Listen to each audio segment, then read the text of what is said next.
नमस्कार हम सभी को। मैं हूँ प्रसाद और एक्सप्लोरित परशु के आज के भाग में सबका स्वागत है।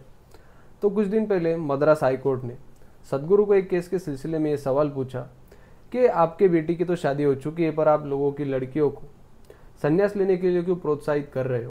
तो ये कुछ नया नहीं कि कुछ दिनों से या कुछ सालों से या स्वतंत्र भारत होने के टाइम से ही हिंदू आस्थाओं को टारगेट किया जाता है, सवाल पूछे जाते हैं और यहाँ तक कि कार्रवाई भी की जाती है। पूरे देश भर में दो ग्रुप बटे हुए हैं। लेफ्ट लॉबी लगी है सदगुरु को डिफेम करने में और सारे सनातनी हिंदू सब सदगुरु के साथ में।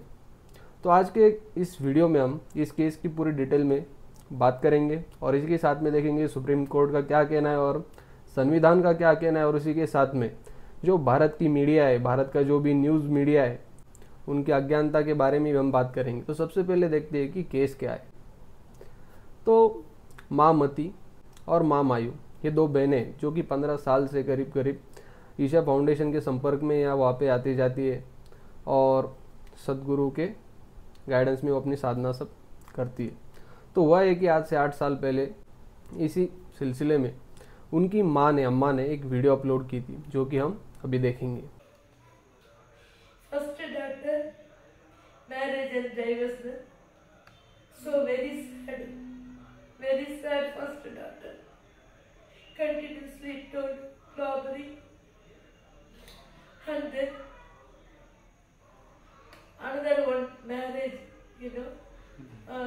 15 pattu sari, 15 pattu sari, take the bureau. And then take some jewels. Isha yoga, Isha yoga, Isha yoga. And he settled. तो उनकी माँ का कहना है कि 15 सोने के सेट लड़कियाँ थोड़ा थोड़ा करके लेके गई और सब आश्रम को दे दी गया और बाद में खुद भी वहीं पे सेटल हो गई और उनको वहाँ पे जाने से या लड़की को मिलने से रोका जा रहा है, ऐसा वो वीडियो अपलोड करने वाले का कहना है। तो अभी उन दोनों बहनों का क्या स्टेटमेंट है ये भी देखते हैं। Namaskaram. I'm Mayu from Isha Yoga Center. Mamati. This is regarding the allegation that our parents have given that we are staying here against our wishes and we've been forced to stay here. I would like to clarify that I'm here out of my own wish and my interest. I'm here because this is the only thing that would give me fulfillment and happiness.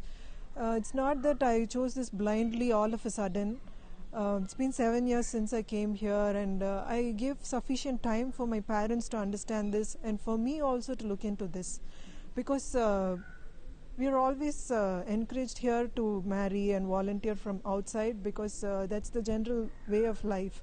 But if you want to take this step, they see your commitment and see that if this is what you really want, and only then they give this sannyas to somebody. And I've taken this because Sadhguru is a contemporary guru whose work has touched millions of lives, and what he has offered has touched me so deeply that this is the only way I can find fulfillment in my life, and this is the only thing that makes sense to me. I would like to live this way and live for it.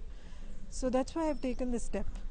And I see that being a woman, giving this equal opportunity to be on the spiritual path is something phenomenal, and that's where true freedom is, that I can choose this because this is what I want to do. I am 34 and I'm no more a kid, and I chose this out of my own will, and nobody has forced me or compelled me to stay here. And it's such a amazing experience that I've had after going through the Isha Yoga program. And you need to be here for so many years to decide if you really want to take this. I could have either opted to get married or gone away from this place if I'm not interested, and nobody is forcing me. Even now if I want I can go, but I am here because I am interested to be a part of this phenomenal work what Sadhguru is doing and take this to various other people, in fact millions of people who are getting touched on an everyday basis. So it gives me phenomenal joy and pride to be in such a place, especially a brahmachari or a sannyasi, and do this work for Sadhguru and for Isha Foundation. There are married people here, people who are not married and not taken brahmacharya here, and there are brahmacharis also here. Each person is here out of their own free will. Nobody is encouraged or talked to that you have to choose this or anything like that. तो उनका कहना है, अभी video तो है 8 साल पुराना, और उससे भी 7 साल पहले से वो आश्रम के संपर्क में थी, और उनकी माँ के कहने के अनुसार उनकी शादी हो चुकी थी, उसके बाद में उनका डिवोर्स हो गया, फिर उन्होंने ब्रह्मचारी या संन्यास लेने का निर्णय लिया। उसके बाद में छोटी बहन ने भी वही निर्णय लिया और दोनों भी वहीं पे जाके सेटल हो गई। तो भारत में आर्टिकल 21 के अकॉर्डिंग हम सबको स्वतंत्रता है कि हमको हमारे जीवन में क्या निर्णय लेना है। और उसी के साथ में हम एक केस ऐसी भी देखेंगे जहाँ पे एक लड़की को संन्यास लेना था, पर सदगुरु ने उस बारे में क्या कहा। 1991 84 33 வருஷமா ஈஷாவில் இருக்கேன். சத்குருவை பற்றி நல்லா தெரியும், ஈஷா பற்றி நல்லா தெரியும், அங்கே எப்படி நடக்குதுங்கிறது எல்லாம் எனக்கு புரியும். சத்குரு என்கிட்ட நேரடியாக சொன்னேன், உங்கள் பொண்ணு சொல்கிறாங்க விஜயகுமார் நான் சன்னியாசம் வாங்கிக்கிறேன்னு சொல்கிறாங்க. அவர் சொன்ன வார்த்தை அப்படியே சொல்கிறேன், உங்கள் பொண்ணு சன்னியாசம் வாங்குறேன்னு சொல்லிட்டு இருக்கிறாங்க, ஆனால் அவருக்கு சன்னியாசம் சரிப்பட்டு வராது, அவளுக்கு நம்ம கல்யாணம் பண்ணி வச்சிடலாம். Every year hundreds of applications for brahmacharya comes. We just choose 8-10 people out of that, looking at various qualities and various possibilities. We don't take everybody who comes because it's not necessary, nor can they be like that, nor can they put in the sadhana that is required or demanded out of them. तो इस case में सदगुरु ने खुद उनको मना कर दिया कि आपकी बेटी संन्यास लेने के लिए सक्षम नहीं है, और उन्होंने उनकी लड़की की शादी करा दी। तो ये भी केस है। तो मद्रास हाई कोर्ट जो है वो इन एविडेंस को देख के कब स्टेटमेंट देगा, इसका भी हमें इंतज़ार रहेगा। और बात यही पे नहीं है, अगर आपको एक सिंपल सी बात बताता हो तो बात सिर्फ इन उदाहरणों की ही नहीं है। तो एक उदाहरण ऐसा ले लेते हैं कि कोई जा रहा है माउंट एवरेस्ट की चढ़ाई करने को, अभी उसको जुनून है, उसको लाइफ में एडवेंचर चाहिए, उसको लाइफ में एक नया एक्सपीरियंस चाहिए, इसलिए वो जा रहा है माउंट एवरेस्ट की चढ़ाई करने के लिए। वो जानता है वहाँ पे एवेलांच आ सकता है, वहाँ पे वो गिर सकता है, उसकी जान भी जा सकती है, पर वो अपना घर दार संसार सब छोड़ के क्यों जा रहा है? क्योंकि उसको लाइफ में कुछ तो भी बड़ा एक्सपीरियंस करना है। उसी तरीके से अध्यात्म एक बहुत बड़ा रोमांच है, पर बात है अगर आप बात की गहराई को समझ सकते हो तो।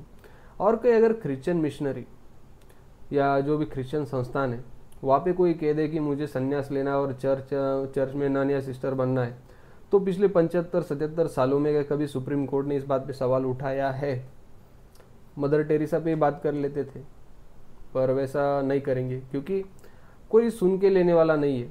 पर हिंदू है, सहिष्णु है, सुन लेता है और कुछ करता भी नहीं है। पर अभी ऐसी बात नहीं है।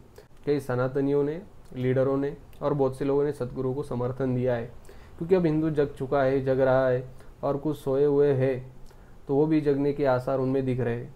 तो बात हमें किसका विरोध करने की नहीं है, पर अपना झंडा ऊंचा करने की बात है, और इसके लिए हम सदैव प्रयास करेंगे। वीडियो हो सके उतने लोगों तक शेयर करो, और इतनी शेयर करो कि कम से कम वो मद्रास हाई कोर्ट तक पहुंच जाए और उनकी भी आँख खुल जाए कि आर्टिकल 21 के अकॉर्डिंग और उनकी स्वेच्छा के अनुसार उनको स्वतंत्रता है, उनके लाइफ में जो भी करना है। और वो 42 और 39 साल की, वो कोई छोटी बच्चियाँ नहीं है कि उनका कोई, उनके मन में कोई कुछ बात भर दे और वो कुछ करने लग जाए। तो आज की वीडियो में इतना ही बोलना चाहूँगा। वीडियो कैसी लगी कमेंट ज़रूर करना। आज के लिए इतना ही। नमस्कारम, जय श्री राम।